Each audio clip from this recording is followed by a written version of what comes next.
नेपालका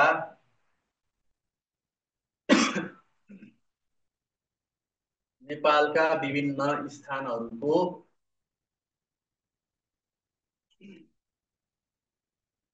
नेपालका विभिन्न स्थानहरूको विशेषता। सरी,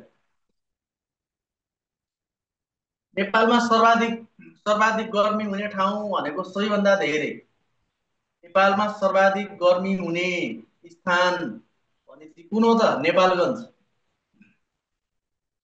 सबैभन्दा धेरै गर्मी हुने स्थान चाहिँ नेपालगञ्ज।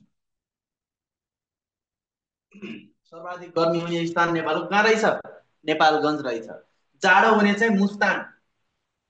सर्वाधिक जाडो हुने स्थान भन्यो भने नेपालको सबैभन्दा धेरै जाडो हुने स्थान चाहिँ कहाँ रहेछ? मुस्ताङमा रहेछ। गर्मी नेपालगञ्ज र जाडो हुने स्थान भनेको चाहिँ मुस्ताङ भनेर सम्झिने।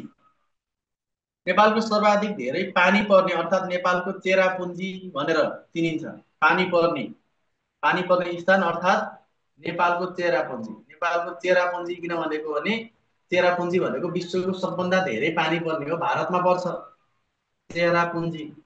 त्यसैले यसलाई नेपालको चेरापुञ्जी भनिन्छ। यो कुन ठाउँ हो? कास्कीको लुम्ले भन्ने ठाउँ।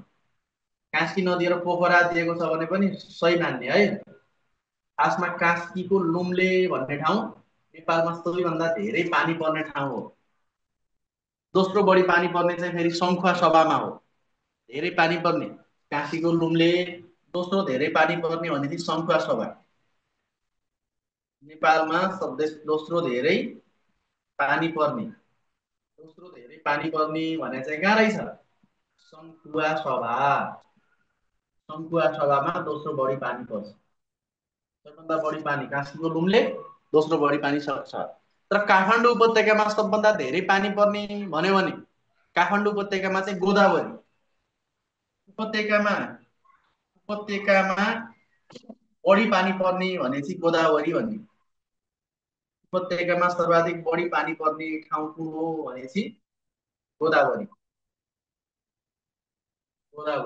काठमाडौँ उपत्यकामा सबभन्दा धेरै पानी पर्ने गोदावरी।